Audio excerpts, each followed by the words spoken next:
أعوذ بالله من الشيطان الرجيم بسم الله الرحمن الرحيم وقال رب اشرح لي صدري ويسر لي أمري واحلل عقدة من لساني يفقهوا قولي بسم الله والحمد لله والصلاة والسلام على رسول الله صلى الله عليه وسلم بعد.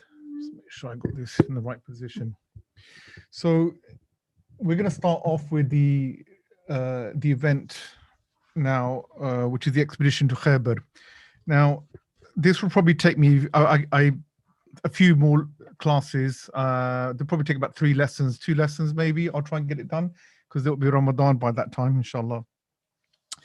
Now, there's a lot of backdrop to Khaybar to really get a very good grounding and understanding about this particular event. There's a lot of details in there. Actually, I struggle to try and piece all the bits and pieces together, because once you start studying all the various books, it goes into a lot of details, and it doesn't just cover the standard expedition of Muhammad Sallam conquering areas to spreading the message of Islam, but there were many usuli issues that came out, a lot of fiqh masails that came out of these events, and it also became a catalyst to probably one of the major events in the life of the Prophet Muhammad Sallam, which is effectively the beginning of his death, which will be covered in the course of the next couple of weeks, or hopefully, inshallah, the one just before Ramadan. So just to get a bit of backdrop, when we talk about Khaybar, so Khaybar is a city that is situated north of Medina. So it's probably about 7-8 day night journey to get there. And it's governed by the Jews. It's a phenomenal city. If you ever get a chance to have a look at it, it is very hilly, and within Khaybar itself, it's a very large city, and it has multiple fortresses.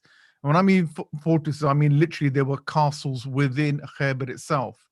So if you just imagine, they have a massive big wall that surrounds it, and people live inside this guarded wall. And within that area, there are multiple 8 to maybe 13 different fortresses owned by the different leaders of the tribes within Khaybar.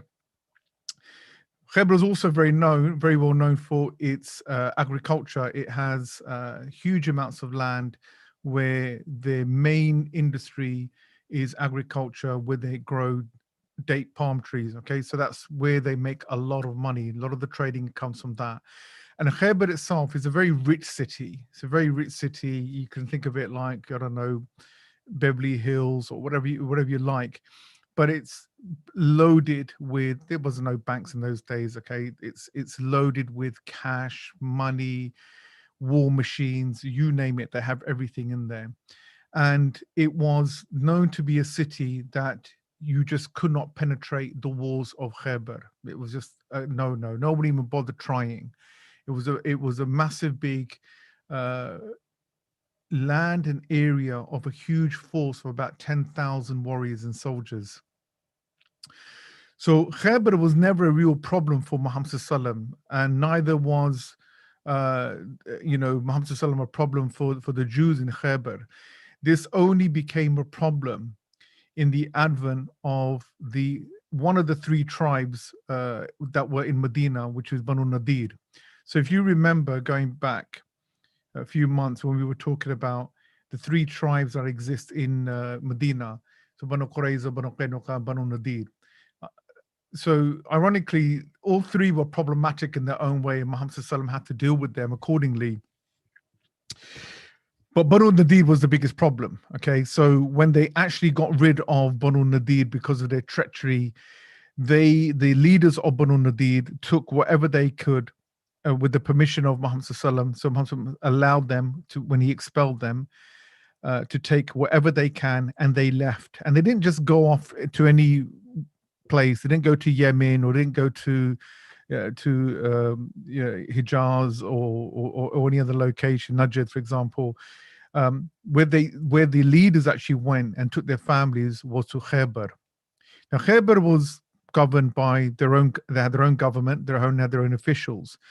But the leaders of Banu Nadir were quite a powerful force, and they were very strong politicians. So when they came to Khaybar, they very quickly rallied up support in Khaybar and surprisingly positioned themselves in Khaybar as becoming the leaders, which is very unusual considering that they already got official government there.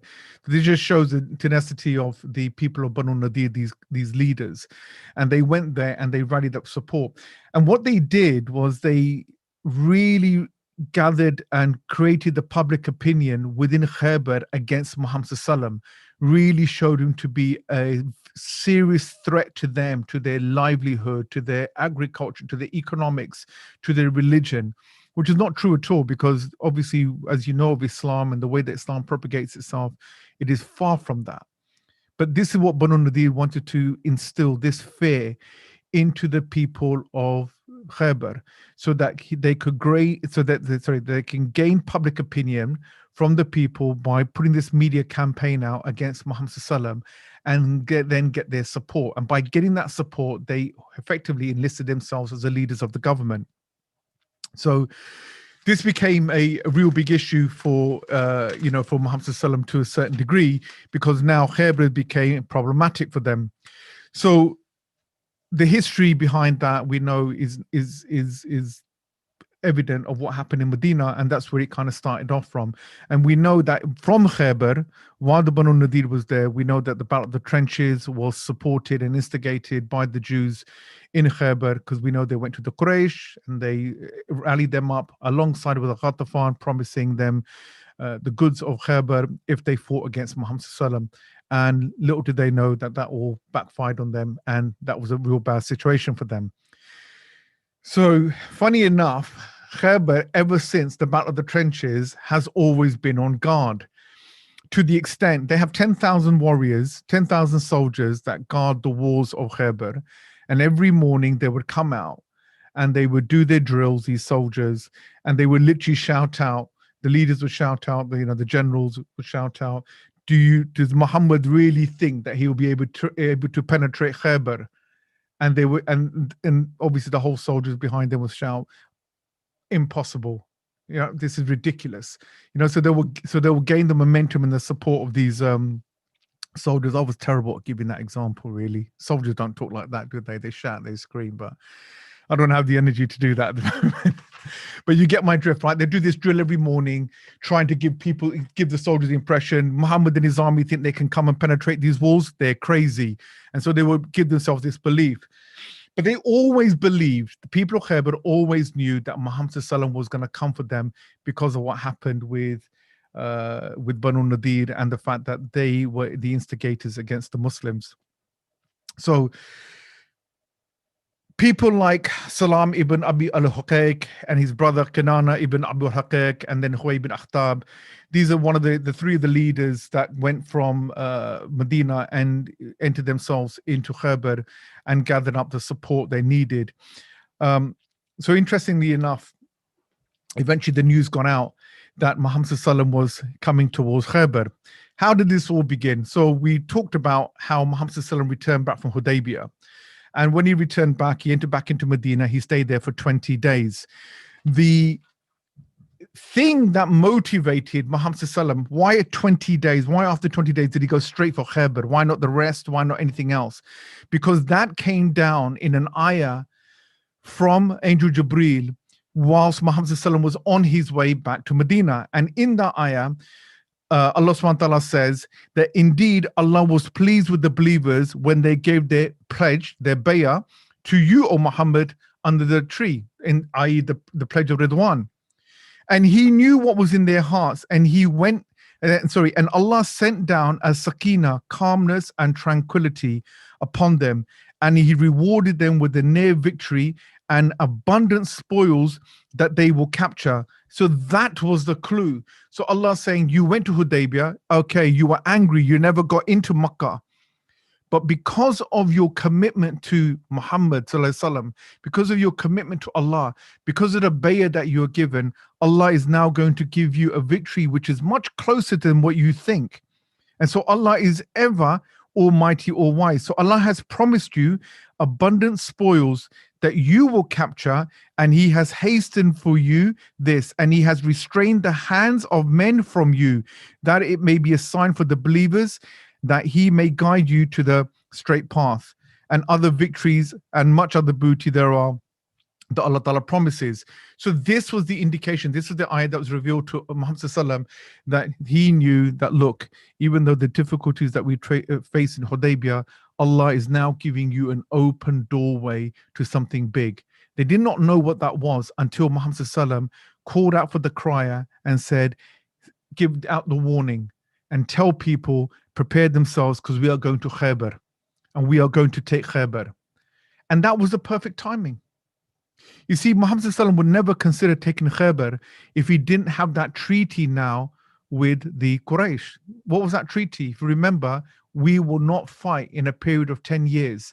And whoever enters into that agreement, we will not fight. There'll be no hostility. And we will not engage in warfare or any type of misconduct with any other tribes to fight against you, meaning it's complete peace.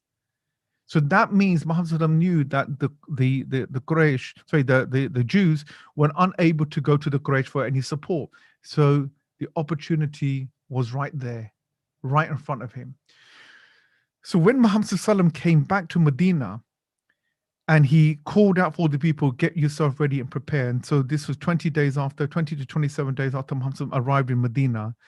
Remember in the story of Hudaybiyah, when Muhammad was leaving, you remember all those other Muslims who were too lazy, couldn't be bothered, had too much going on in their own personal lives that they did not want to join the journey to Hudaybiyah. The people who missed out on the opportunity of being highly ranked in the eyes of Allah subhanahu wa ta'ala, they missed out. They were the ones, when they found out when Muhammad was going to take Khaybar, they knew how rich Khaybar was. And they thought, this is easy picking, let's go with them. And so they had this intention that they were going to plunder on Khaybar. And what I mean by plunder, that means there is no war. We're just going to jump them and take all their goods and run off. And they could share with the booty. And so when they came to Muhammad and said, we want to join in with you, this made Muhammad very angry. And he said, I will warn you now. Nobody is going to plunder anyone. We are going, and we are going for jihad, meaning we are going to face them in battle. There's going to be a fight. There is going to be a war. They are going to be prepared, and they're going to come with everything they've got, and they're going to fight us. As simple as that. So this instilled fear in them. And so Muhammad made sure he told the crier, tell everyone that the only reason we are going there is to do jihad. So get yourself ready and prepare yourself for death, effectively. Now, remember, there were some Jews still remaining in Medina. And these Jews, they were like in a panic mode. I mean, this was really a big problem for them because secretly, whatever Jews were remaining in Medina, you got Banu Qurayza gone, you got Banu Qaynuqa gone, you got Banu Nadir gone. Whichever Jews have remained in Medina have remained for, economical purposes. But they are still secretly supporters of the Jews, and specifically the Khaybar, because that's really the only stronghold left.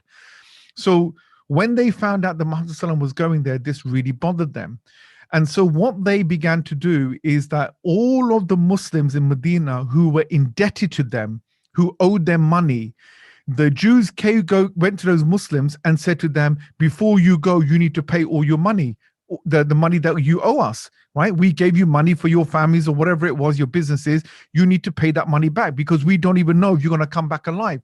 Because they were convinced there was no way that Muhammad and his army were going to beat the Jews in Khaybar.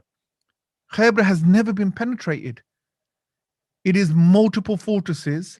It's got 10,000 warriors who are armed up. Multi millions of pounds or dollars that they've got backing them up. It's not possible. They wouldn't be able to do it. So they feared that these Muslims will be all killed and they wouldn't get their money back. So such was the story of one Jew by the name of Abu Sham. And Abu Sham lent money to this Sahabi by the name of Abdullah bin Abi Hadrad. So Abu Shahl says to Abdullah bin Abi Abdal that I want my money back. I gave you 5 dirhams. I want you to give me that money back. And he said, listen, Abu Sham, I'm on my way. Do you not know we are on our way to Khaybar and we're going to win? We have been promised by Allah that we are going to win, and I will have all the money and I'll be able to pay you back. This guy thought this was a joke. He said, you're going to pay me back. He said, he responded back to him, do you think fighting Khaybar is like fighting your Bedouin Arabs? You think this is just a joke? He goes, by the Torah, in it are 10,000 warriors. So Ibn Abi Hadrad became very upset and angry with Abu Sham, and he said to him, O enemy of God, are you trying to frighten us about our enemies in Khaybar? That our protection, that while we were under your protection and our life as your neighborhoods, by Allah, I shall inform the messenger of what you're saying. I will tell the Prophet that you are trying to stir up this media campaign against us to make us feel scared so that we will not be motivated to go with you. Exactly what happens around the Muslim world today, where people will instill the fear into the Muslims so the Muslims will never stand up for what is right. Right? Because we always fear what John and Jack will think about whether we stand up for Islam or not. So this is what he was trying to do. So Muhammad Ibn Hadrad goes up to Muhammad Sallam and he tells him this is what's happened. So Muhammad Sallam, he keeps quiet, didn't say anything. And Ibn al-Hadrad said, I noticed when Muhammad Sallam walked away that he muttered something to himself. And then Abu al-Sham, he came to Muhammad Sallam and he said to him that, oh, Abu al-Qasim, this man, Abu Hadrad, he has tyrannized me. He has kept my rights from me and he has taken my food. And Muhammad Sallam said to Abdullah bin Abu Hadrad, go and give his money back. Because Muhammad never liked his Sahabi to be indebted to the Jews. He said, whatever you have, I know you have an agreement, but if you can get rid of your debt to them, get rid of the debt, right? Don't let them have anything hanging over your head. So Ibn Hadrad goes to the marketplace. Now, before he was preparing himself to go on this journey to Khaybar, he has 2 pieces of clothing with him, right? Garments that he has, 1 set of clothes. He goes to the marketplace and he sells this, okay? And then he changes his clothes and he has another pair of clothing he does, and he receives money from it as he trades it in the market, and he pays this man back, okay? He pays this Jew back the money. And even one of the other Sahabi, Salama bin Aslam, also, and this is the love and the affection you see from the Sahabi. I mean, let me make it very clear. They have no money. They are poor. They were going in a battle, okay, barely having a handful of dates with them. And these Muslims, they have such love and compassion for each other that they would even give their last bit of clothing to each other. And that's exactly what Salama bin Aslam had done. He's noticed like the dilemma, or Ibn Hadrami, and he said, okay, you take this. And so he had his clothing, he sold his other set of clothing, took the money, and he gave to Abu Sham. But little did Abu Sham know that just for this little bit of money, Abu Sham's thinking, I've got my money back, my 5 dirhams. But what happened at the end of Khaybar was Ibn al-Hadrami was given the booty. And part of that booty, he was given a woman, okay, that was his slave. It just happened when he brought that woman back to Medina, that woman who was his slave happened to be the relative of that Jew Abu Shamal. So what choice did he have but to spend even more money to buy her freedom?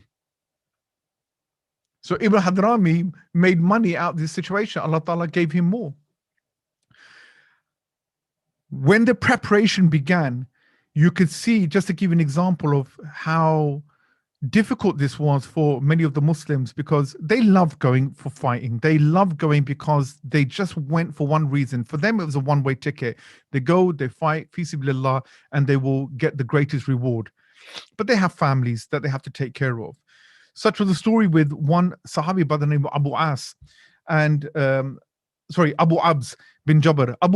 Abu Abs went to Muhammad Sallam and he said to Muhammad Sallam, he goes, Ya Rasul, we don't have money and for this journey, and I don't know what I can take with me. So Muhammad Sallam kindly gave him one of his garments. So Abu Abs took this garment and he went to the marketplace and he sold it for 8 dirhams. With those 8 dirhams, he buys for 2 dirhams some dates. He gives another 2 to his family so that they have something just in case if he never returns back and there's some backing. And for another 4 dirhams, he buys himself a cloak. Okay.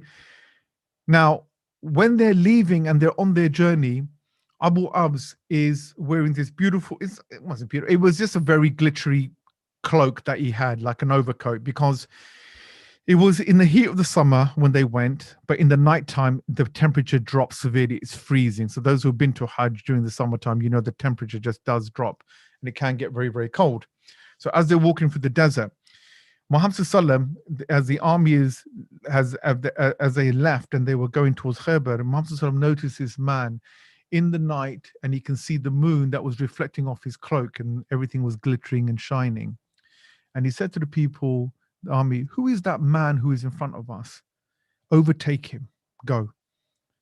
And Abu Abs was the man who was in front, who was walking with his cloak, and obviously everything was shining off his cloak, and he had a helmet on. And he noticed that these men have turned up, the Muslims, and they kind of not arrested him, but they kind of held on to him and said, wait, because Muhammad Sallam wants to speak to you. So Abu Abs started to panic. He started thinking, what have I done wrong?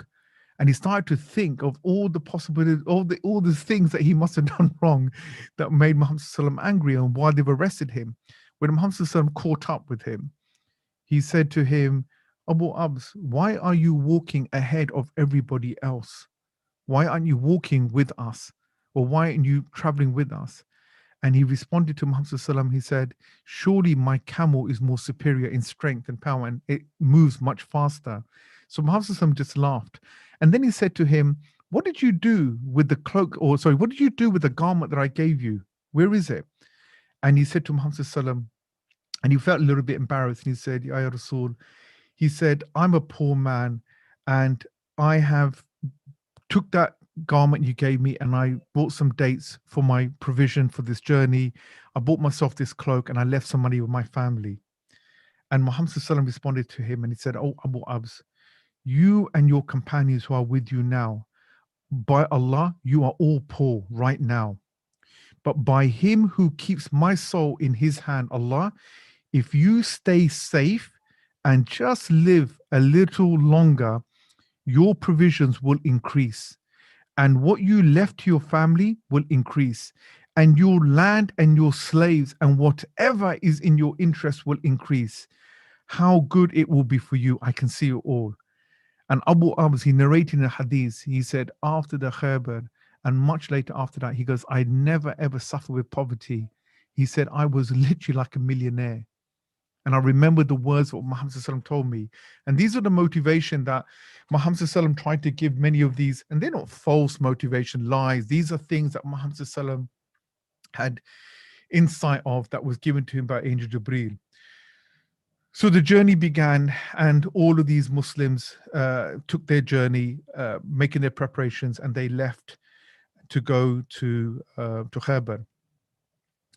Now, the Jews of Khaybar never in their wildest dream would imagine that Muhammad Sallam would ever have the nerve to even try to raid them, because it was just a difficult task to do.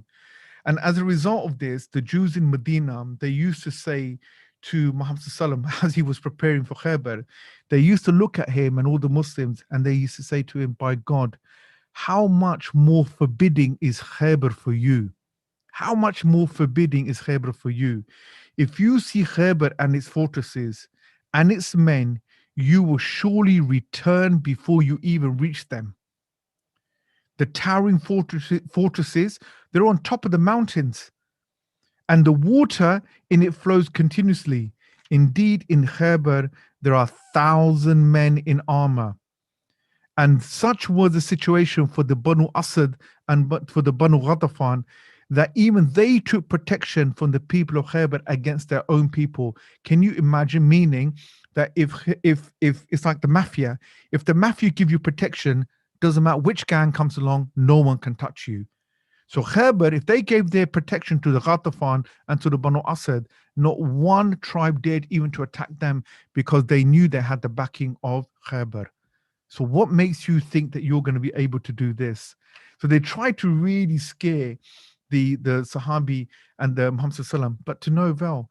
Their belief was so strong that the companions used to say, and God has promised us this, and the Prophet Muhammad Sallam has promised us that we will plunder it, that we will take it. So it was very difficult for the people of Medina to try to demotivate them, but they honestly believed in their own hearts that there was no way that they were going to beat these people.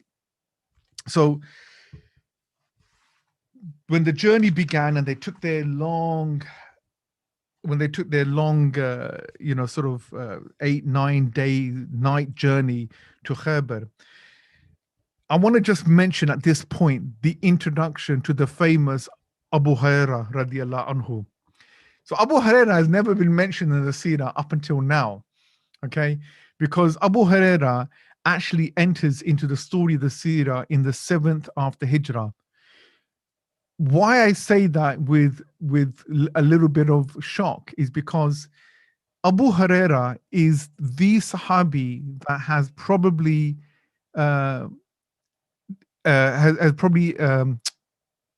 announced 5,000 hadiths. Okay, so 5,000 hadiths have been narrated by Abu Hurairah, which is interesting considering that he came in the 7th year after Hijrah, and it wasn't much long after that until Muhammad Sallallahu passed away.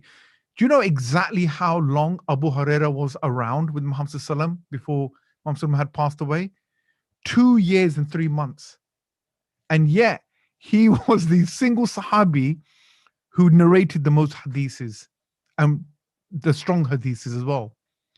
So Abu Hurairah, he was part of a tribe called the Banu Zahran. They were part of the the Banu Daws tribe, a very big tribe. A while back, what happened when Muhammad was doing all these expeditions, and if you ever listened back to the previous classes, you probably remember, there was a man from the Banu Zahran, a man by the name of Tufail bin Amr, who came to Muhammad. Muhammad gave him dawah, he went back to his community, and he gave dawah. The very first person that responded to the dawah of Tufail bin Amr, who was the leader of that tribe, was Abu Hurairah, who took so much interest in Islam and conviction. The rest of the tribe weren't really that interested. So at this point, Abu Hurairah came into Medina with a few of the people from his clan. And when he arrived there, he found out that Muhammad Sallallahu had gone. That was the first time he came to Medina because he emigrated now to stay with Muhammad Sallallahu. So he made his journey to Khaybar. And he said that when I got to Khaybar, Muhammad Sallallahu had already conquered Khaybar. Okay, so he already conquered Khaybar. But this was the introduction of now Abu Hurairah. And this is important because Abu Hurairah is going to play some very key parts to many of the events that are going to happen after this point. As the Muslims left, they started chanting very, very loudly, Allahu Akbar, Allahu Akbar, and none has the right to be worshipped except for Allah. And Muhammad Sallallahu started to say to the Muslims that take it easy. You don't need to shout because Allah can hear everything that you do. Take it easy on yourself, for indeed you are not invoking one who is deaf nor absent. Rather, you are invoking the one who hears and sees everything. So here, obviously, Muhammad was giving advice. You're taking a very long journey. You have limited supply of water and food. And obviously, if you're shouting and screaming, as many of you may have gone to demonstrations in the past, in London or whatever, you know what it's like when you're shouting and screaming. Everybody wants a bit of water, and your throat completely dries out. So Muhammad was trying to keep their energy levels there. As they're going and they're taking this journey, the first thing that happens is that there is a man that starts to recite beautiful poetry. He's invoking the name of Allah subhanahu wa ta'ala. He's bringing these verses together. He's praising Allah. He's asking for forgiveness. He is supplicating to Allah to give help to the Muslims. But he's doing this in a form of poetry. And remember, for them, poetry is like for the youth listening to hip hop or music. It was something that motivated them. Poetry was like that for them. They loved it. But if you can use poetry for good reasons, like people who do nasheed, for example, rather than listen to other junk stuff that's on the on the radio, you'll get motivated. And he was doing such a great job that Muhammad Sallam, he asked the Sahabi, who is this man? And they said, this man is Amr ibn al-Aqwa. And Muhammad Sallam just smiled and he said, may Allah be merciful to him. And Umar bin Khattab was with Muhammad Sallam and he said to him, why did you say that? Now inevitably he will die. He will die. He will go, he'll be, he will be gone from us. We were hoping that he could stay with us a little bit longer. Because whenever Muhammad Sallam says this, may Allah have mercy on him in that particular way, is an indication that Muhammad Sallam has foreseen that he is going to die. Right? His death is very close to him. The story goes on to say about Amr ibn al-Aqwa that he did die. He did go out there and he did face one of the Jews. And in that process, subhanAllah, he swung his sword, but he ended up missing the target. And he ended up cutting, one hadith says, his own knee or his own ankle. And he received a very, very severe injury. And as a result of that, the son or one of the relatives of Amr bin al-Aqwa, a man by the name of Salama bin al-Aqwa, was very upset. And Muhammad Sallam noticed this. And so Muhammad Sallam went up to him. He was a young lad and he held his hand. He goes, why are you upset? He said, I'm upset because the people are saying, meaning the Muslims here, that are saying that he died with nothing, wasted his time, right? He didn't gain anything. He should have swung his sword and took out one of the enemy, but instead he just ended up injuring himself. And Muhammad Sallam said no. And he put up two fingers. He said he will get double the reward. He said there are very few like Amr bin al-Aqwa in terms of his strength as a warrior and his valiant. No one is as very few Arabs would ever match what he has in his heart, what he was able to give. And Allah subhanahu wa ta'ala will give him the greatest reward. Now, when I read that, what was really interested about wasn't the fact that, the reward he would get. We know, you could be absolutely useless in the battlefield. You could be useless at doing anything. It's never about how good or bad you are. It's about the intention and the sacrifice that you put in. You know about the hadith where Muhammad says that if someone who reads Quran and is very easy and very fluent in there, when he reads every word he reads, he will get one hasana, one reward. But the one who finds it really difficult and he reads, he will get more, double or triple or 10 times that reward. The point being is, we always cut ourselves short. We never ever push ourselves to do anything because we always compare ourselves to other people. Why? If Islam was all about the reward based upon the benchmark of other people, then we should all give up now. I should give up doing these talks. I should give up doing my dawah because I can never be good as some of the other brothers and sisters who are out there in the big scene. We were useless and nobody would ever get out there. The benchmark of what we do is what Allah Ta'ala sets. And Allah Ta'ala's benchmark is if you put the sacrifice in and you do it for the sake of my love and my affection, then you will get the maximum reward, greater reward than the ones who find it easier. But we always find an excuse not to do it. We always look at other people. He's doing it. He does it better. I'm no good at it. Why do you need me? You call someone to the mosque and say, can you help me do a little bit of work here? Oh, I'm not very good at that. I can't do that. Why should I do it? It's not about whether you're good or you're not good. It's about putting the time and the effort in. It's about sacrificing your time and effort, making yourself available. You think half the people that went to Khaybar to fight knew how to fight. There was only very few strong warriors.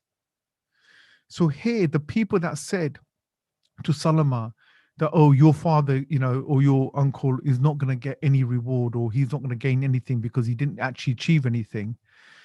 What was interesting is that please don't think whenever you read the Seerah that everyone that goes around with Muhammad Sallam is like really practicing.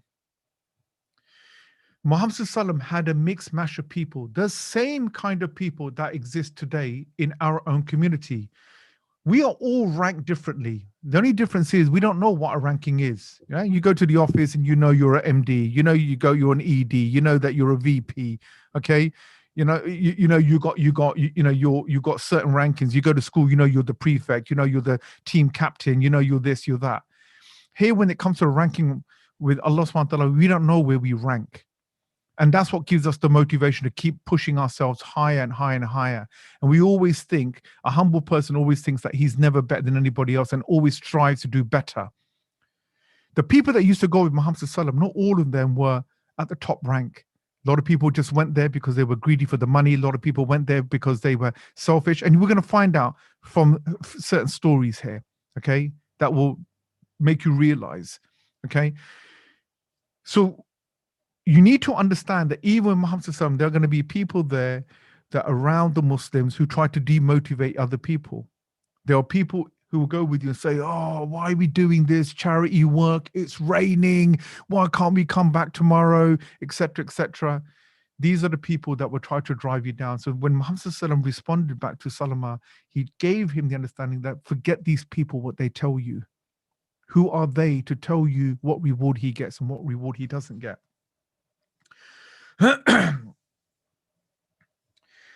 So Muhammad Sallam, he takes his army and he reaches a location known as As-Sahaba, which is almost the very southern region of Khaybar. Okay, it's quite far.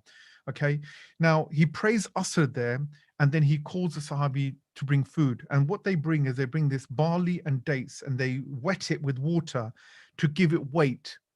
And then you eat it and it makes you fill up very quickly, because what it will do, it kind of expand in your stomach, because they don't have any food, right? They weren't like the Quraysh who came out from Makkah to the Battle of the Trenches and they brought 100 camels. So just for slaughter, they didn't have that luxury, okay? They didn't have any of this. So when Muhammad Sallam, he arrives there, they pray Asr, they eat, and then he rinsed his mouth, and then he prayed Maghrib with everyone. Then Muhammad Sallam, whilst he is camped there, he sends out a Sahabi by the name of Abad bin Bishar. And Abad bin Bishar is one of the scouts of Muhammad Sallam. And he says, I need you to go out there and I need you to gather some intel. Okay? Go out there and gather me some information about what the people of Khaybar are doing. Do they know about us? Do they know that we're here? What preparation are they made? So Abad ibn Bishar makes his way, he takes a few men with him, and they're just scouting the region. As they go along, and on their way, they come across this Jewish Bedouin, okay? That looks like he's lost and he's looking around for something. So Abad walks over to him and he says to the man, who are you and what are you doing here? He says, I'm just a Bedouin and I'm searching for my camels that have strayed away from me and I need help looking for them. He said, okay. He said, by the way, do you know anything about Khaybar? And the man said, Khaybar? Yes. What do you want me to tell you about Khaybar? He said, I want you to tell me about the Jews there. Okay, tell me what's going on with the Jews there.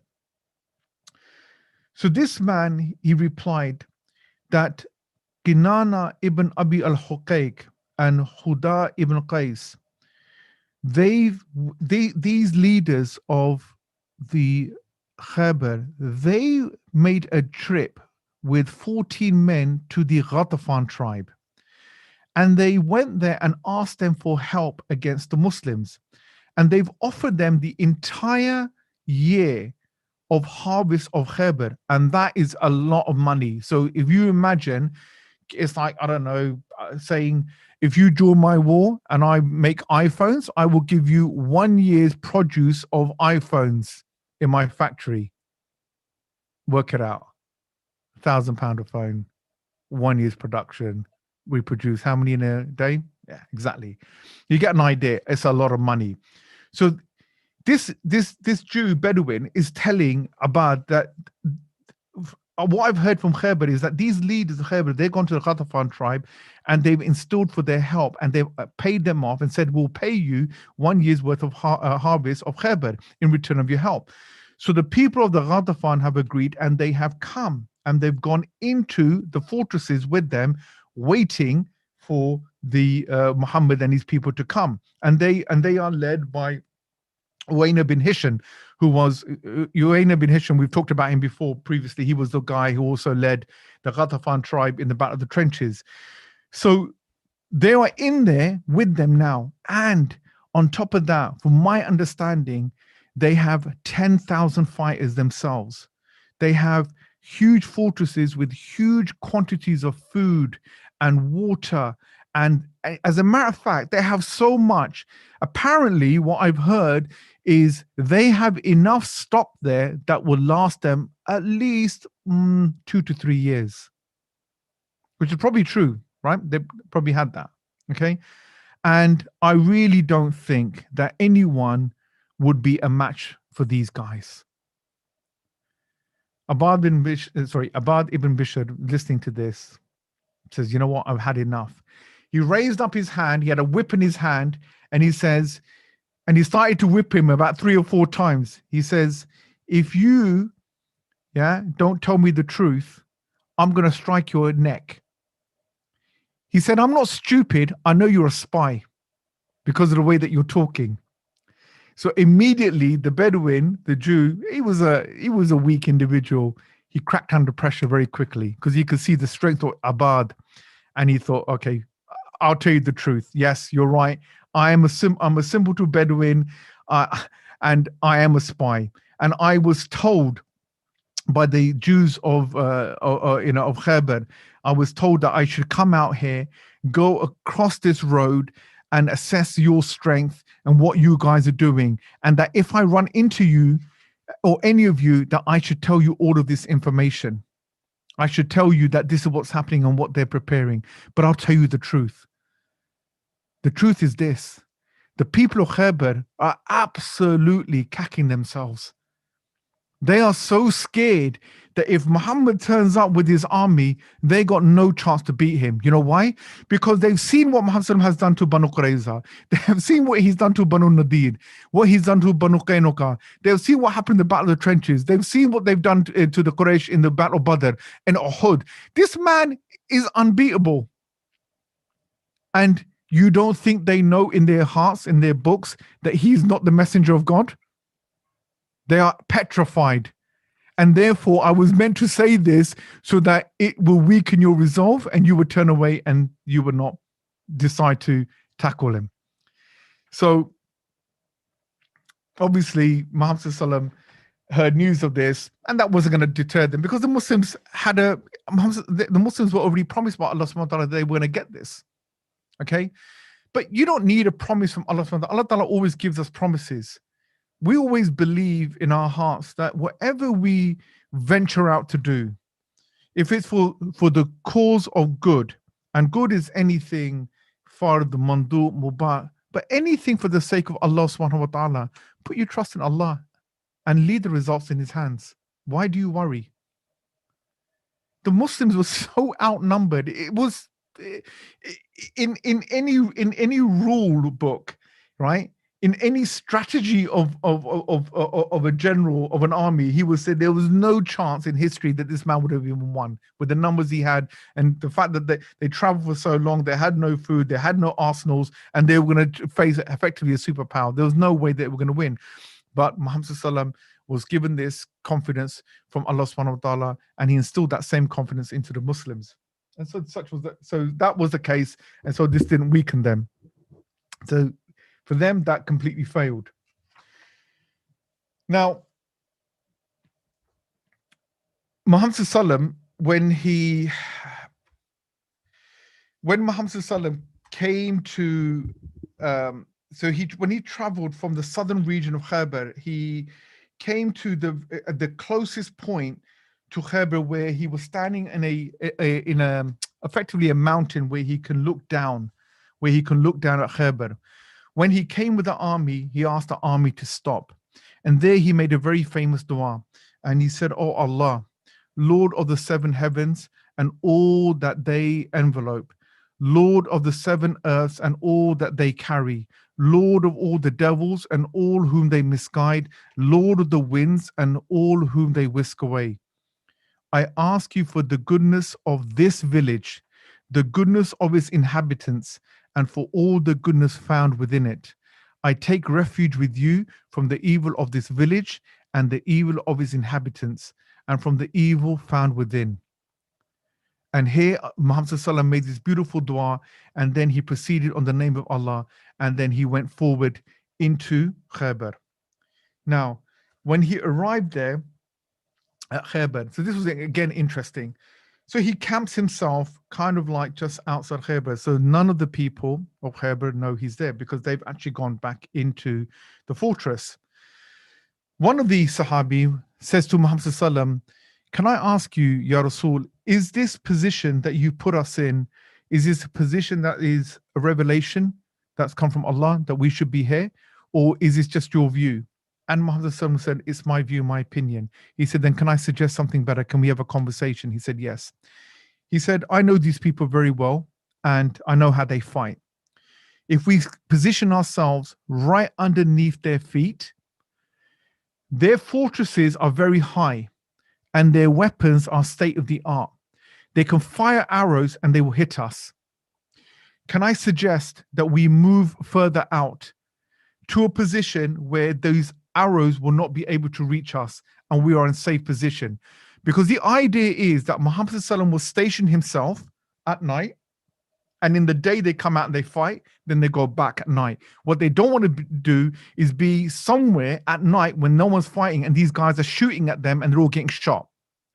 So Muhammad agreed. So he said to Umar ibn Khattab, go around and find me a location. So Umar ibn Khattab goes and he comes back. He said, I found a place.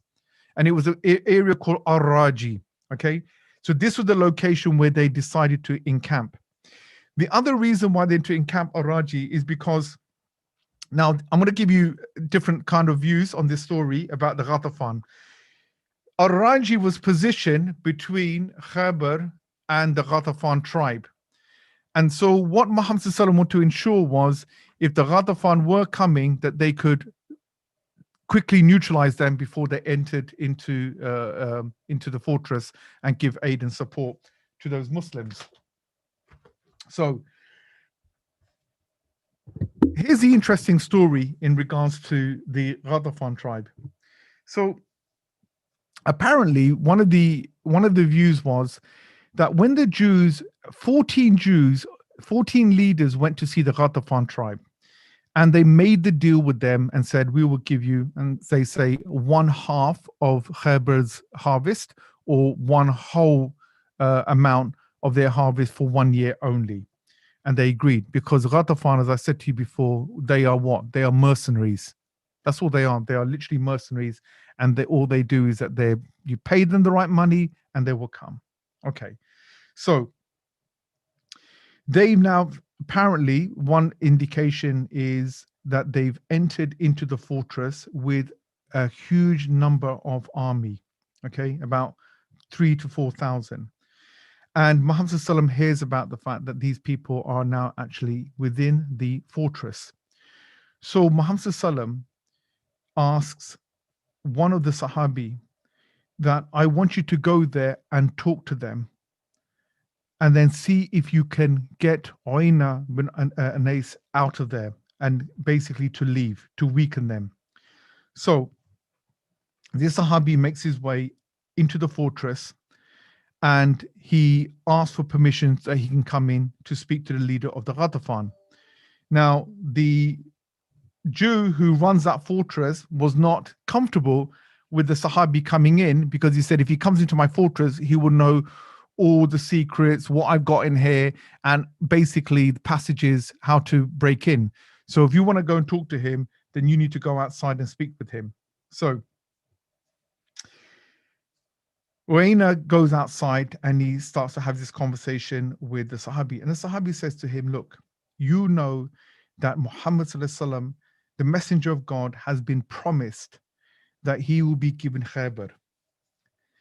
And it is not a good idea for you to stay here amongst these people because it will turn out very bad for you. One indication, one hadith was told that Muhammad ﷺ had offered them 1 year of harvest if they leave. That's how confident that obviously Muhammad ﷺ was. He had promise of Allah that he was on a Khaybar. But they disagreed. They said, no, we're not going to do it. We're going to stick here.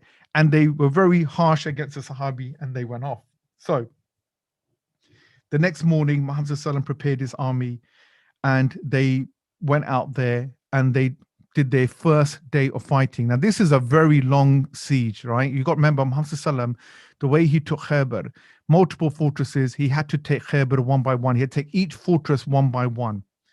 So as Muhammad ﷺ's out there and he's starting to fight and he's starting to deal with these Jews, one of the criers starts shouting out from the Muslim side that we're going to fight you and we're going to attack you and we're going to deal with you. And the fighting happens. And it gets towards the night. There isn't much of an advancement from the Muslim side. So the Muslims retreat back to Araji during the night. But then during the night, there was another crier that screamed out to the Ghatafan tribe and said, "Oh Ghatafan, your families, your tribes, and your booty is all in danger." And automatically it clicked to their head, oh my God, they positioned themselves between our tribe and the fortress. So the Ghatafan quickly escaped. They left the fortress and they went all the way back home. And when they went back there to find out what was, whether they had been plundered or whether they had been, they had been raided, nothing of that had happened. So when the Ghatafan reached their families, they found their families to be completely all right. And then the families said to the leaders of the Ghatafan, what happened? Why are you fighting? What are you doing back here? They said, we thought that you had been captured as booty and everything has been taken. They said, nothing has happened. So Aina became very angry and he said that Muhammad has tricked us. Something out there in the heavens. Now, whether it was the angels or whether it was some help and support from Allah subhanahu wa ta'ala, Allahu alam, but the hadith, the narration talks about that there was a voice that came out to them. So Aina then decided, I'm going to go back. And Al-Hadith bin Auf, who was also one of the leaders of the Ghatafan tribe, said to him, Aina, listen to me and stay in your home and you better give up helping the Jews. I do not see you return to Khaybar except that Muhammad will take it and there will be no protection for you. If I was you, stay out of it. People started to believe that Muhammad ﷺ was now going to take Khaybar. So this now became a real big concern for the Jews, and the Jews became so angry that they said, if we knew that the Ghatafan were going to leave us, we would never ever have invoked a war against Muhammad. Now we're in a real difficult situation. We're in a real difficult scenario here now. How are we going to get out of this? So Muhammad ﷺ, now his war begins. And what happens? So Muhammad ﷺ starts sending, now Muhammad ﷺ has 3 flags, okay? 3 banners, okay? He has the 3 black banners that he carries, and the one he has one which is a white one. He gave 3 of these flags, one to Umar bin Khattab, one to Sa'd bin Ubadah, one to one of the Sahabi, and he said, go out there and start to fight. And they go one by one, they take their armies, they come back, and they're not winning, okay? No joy. That Khaybar, you couldn't penetrate it. It was too difficult. Arrows being fired all over the place. In just one night, 50 of them got injured. So they were coming back in a very difficult situation. So you can just imagine for the Muslims, if it was anybody else, they would have just walked away. But Muhammad ﷺ was still keen and motivated to try and win.